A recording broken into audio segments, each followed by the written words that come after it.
Pan India రేంజ్లో మొత్తానికి Sankranti fight start అయ్యే ముందుగా మంచి వీకెండ్ మంచి టైం తీసుకొని సోలో రిలీజ్ అయింది రాజాసాబ్. అన్ని అంశాలు కలిసి వచ్చాయి రిలీజ్కి. ఎందుకంటే మంచి వీకెండ్, లాంగ్ వీకెండ్, వేరే సినిమాలతో పోటీ లేదు. అఫ్కోర్స్ జననాయకన్ అనే సినిమా తమిళ్లో ఎక్కువ థియేటర్స్ ఆక్యుపై చేసినప్పటికీ కొన్ని కారణాల వల్ల అది వాయిదా పడ్డం, అది కూడా మళ్ళీ రాజాసాబ్కి కలిసి వచ్చింది. హిందీలో స్త్రీ, బూల్ బులయ్య ఇట్లాంటి సిరీస్కి తమ ఈ టైప్ ఆఫ్ అంటే హై బడ్జెట్ పెద్ద పెద్ద స్టార్స్ని పెట్టే హారర్ కామెడీ సినిమాలకి విపరీతమైన ఆదరణ ఉండడంతో రాజాసాబ్కి అక్కడ కలిసి వచ్చింది.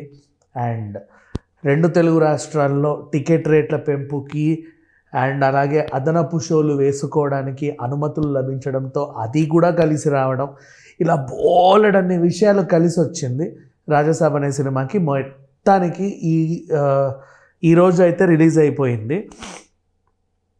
ఇప్పుడు మిగిలింది ఏంటి? ఒక్క పాజిటివ్ టాక్ చాలు, ఇంకా ఎక్కడికో వెళ్ళిపోతుంది సినిమా. మరి ఇంతకీ సినిమా ఎలా ఉంది ఏంటి అనేది మాట్లాడుకుంటే, మనం చిన్నప్పుడు బాలమిత్ర, చందమామ కథలు బోల్డన్ని విన్నాం, చదివాం, ఇప్పటికి కూడా నేర్పిస్తూనే ఉన్నాం పిల్లలకి. రీజన్ అన్నిట్లోనూ ఒకటే సారాంశం, చెడుని ఓడించి మంచి గెలవడం, అంతే. అంతకుమించి ఇంకేమీ ఉండదు. ప్రతి దాంట్లో ఒక మంచి సారాంశం ఉంటుంది. బ్లాక్ అండ్ వైట్ కాలం నుంచి ఇప్పటి వరకు మనం ఎన్నో కథలు విన్నాం, చూస్తున్నాం, సినిమాలు కూడా చూస్తూనే ఉన్నాం. అన్నిట్లోనూ ఒకే మంచి సారాంశం ఉంటుంది. కుటుంబ విలువలు, మనిషికి ఉండే నైతిక విలువలు, ఇవన్నీ అంటే చెడుని జయించి మంచి గెలవడం. పురాణాల్లోనూ మనం బోల్డ్ అన్ని కథలు విన్నాం. ఎందుకు ఇవన్నీ చెప్తున్నావు, ముందు రాజాసాబ్ ఎలా ఉందో చెప్పించావు అని కూడా మీరు అడగవచ్చు. విషయం ఏంటంటే రాజాసాబ్ గురించే మాట్లాడుతున్నా. ఇది ఒక బ్యూటిఫుల్ చందమామ కథ. ఈ సినిమా అట్లుంటుంది, ఈ సినిమా ఇట్లుంటుంది అని ఎదురు చూసి వాళ్ళు ఇట్లుంది ఏంటి అని అనుకున్న వాళ్ళని కూడా విన్నా. పొద్దుటి నుంచి అందరి రివ్యూలు చూస్తున్నాను, అందరి పబ్లిక్ టాక్ చూస్తూనే ఉన్నాను. అంటే ఇప్పుడు మనం చూసినప్పుడు మనకు ఫీలింగ్ కలుగుతుంది. మనలాంటి ఫీలింగే అందరికీ కలిగిందా, లేకపోతే మనం ఏమన్నా గ్రహాంతరవాస అనే ఒక చిన్న అనుమానం కలిగింది నాకు కూడా. నిజం అలాగే అనిపించింది. బికాజ్ నాకు బ్యూటిఫుల్గా నచ్చింది సినిమా. మార్నింగ్ నుంచి చాలామంది పిచ్చి పిచ్చి రివ్యూలు ఇస్తున్నారు, అలా ఉందని ఇలా ఉందని. ఎలా ఉంటే నీకేంటి, ఈ సినిమా కూర్చున్నంతసేపు అలరించిందా లేదా? ఒకటి బాగా గుర్తుపెట్టుకోండి, సినిమా అనేది ఒక ఫ్యాబ్రికేటెడ్ ప్రపంచం. వందల వేల సార్లు నేను చెప్పే ఈ విషయం, నేనే కాదు అందరూ చెప్తారు, నేను ఒకటి చెప్పాననే కాదు.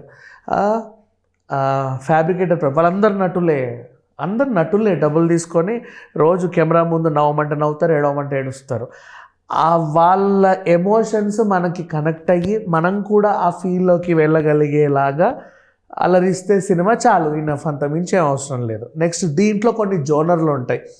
ప్రేమ కథలు ఏదో యాంగిల్ తీసుకుంటారు. వాళ్ళు షాపింగ్ మాల్లో పనిచేస్తారా, లేకపోతే సాఫ్ట్వేర్లో పనిచేస్తారా, లేకపోతే సెక్యూరిటీ గార్డ్లో పనిచేస్తారా, ఊళ్ళల్లో ఉంటారా, సిటీలో ఉంటారా, కాలేజీల్లో ఉంటారా, చదువుకుంటారా, ఏదో ఒకటి అమ్మాయి అబ్బాయి ప్రేమించుకోవడం, వాళ్ళకంటే చుట్టూ కొన్ని ఇబ్బందులు ఎదురవ్వడం, లాస్ట్కి వాటినన్నింటిని జయించి వీళ్ళు ఒకటై నిలబడటం.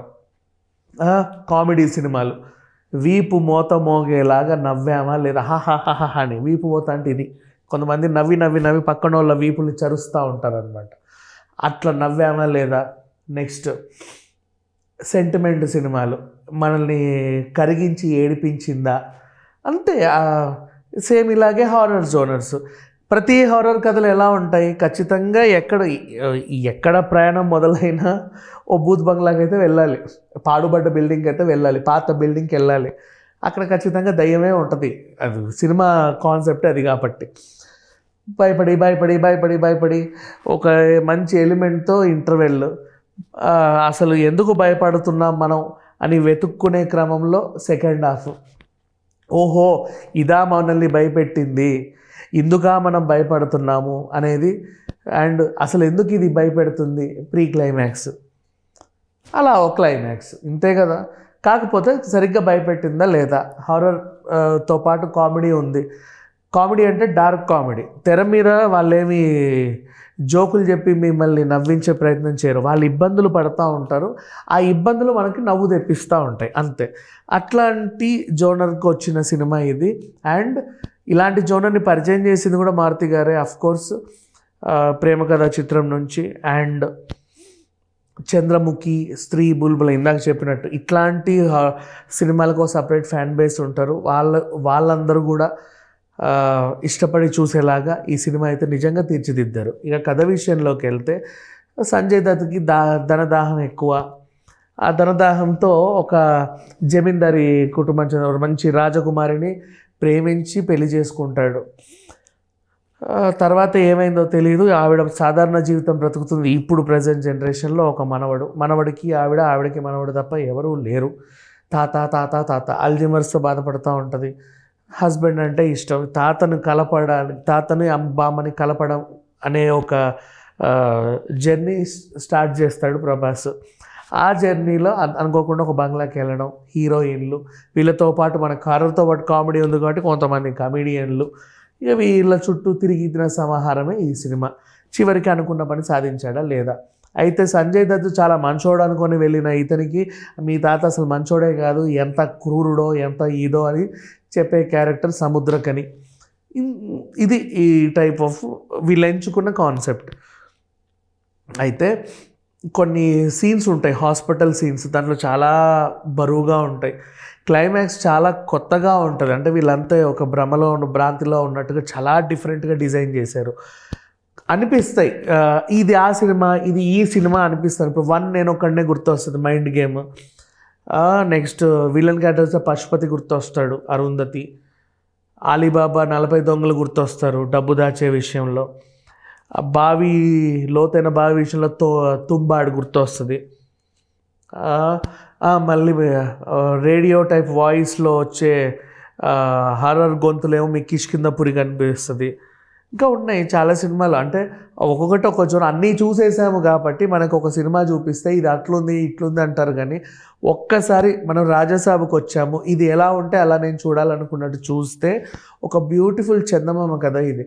ఇంకా చెప్పాలి అంటే చందమామ కథ అన్నా మీకు నచ్చి చావదు. ఎందుకంటే అప్పట్లో ఎప్పుడు మంచులక్ష్మి సిద్ధార్థతో తీసాం కదా, అనగనగా ఒక ధీరుడు అనుకుంటా. అది ఎవరు చూసారు? ఎవరు చూడలే. థియేటర్లో అసలు సరిగ్గా ఆడని కూడా ఆడలా. నిజంగా చెప్పాలంటే ఓటీటీలో రిలీజ్ చేసిన రెంట్ కట్టి చూసే సినిమాలు ఇవి. ఇంకా చెప్పాలి అంటే ఒక సపరేట్ ఫీలింగ్ ఇస్తుంది, ఒక సపరేట్ ప్రపంచానికి మనల్ని తీసుకెళ్తుంది. అండ్ అఫ్కోర్స్ ప్రతి సినిమాలో ప్లస్లు మైనస్లు ఉన్నట్టే ఇందులో కూడా కొన్ని మైనస్లు ఉన్నాయి, లేవని కాదు. అంటే ఇప్పుడు వీళ్ళందరూ ఇప్పుడు ప్రతి హారర్ సినిమాలో వెతుకుంటూ బూత్ బంగ్లాకి వెళ్తారు కదా, అక్కడ వాళ్ళు భయపడాలి. వాళ్ళ భయం, వాళ్ళకి పట్టే చెమటలు, ఆ భయాన్ని చూస్తే మనకు కూడా ఫీలింగ్ కలగాలి.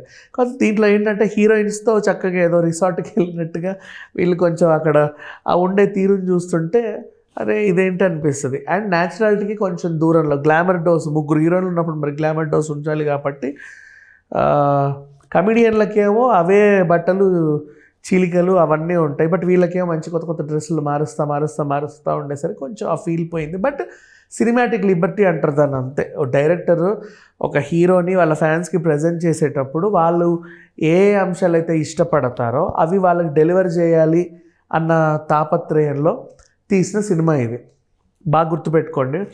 కథ ఉండి మంచి కథ, ఇప్పుడు వేణుకి ఎల్లమ్మలాగా కథ ఉండి ఆ తర్వాత సినిమా తీయాలి, దీంట్లో ఎవరిని పెడితే బాగుంటుందని వెతుక్కునే వాళ్ళు కొంతమంది ఉంటారు. కొంతమంది ఏంటంటే ఒక హీరో పాన్ ఇండియా స్టార్ అయ్యాడు అంటే వెంటనే ఆయన డేట్లని ఒక 4 సంవత్సరాలకు బ్లాక్ చేసేస్తారు. ఆ డేట్లు పట్టుకొని డైరెక్టర్లను ఎత్తుక్కుంటారు.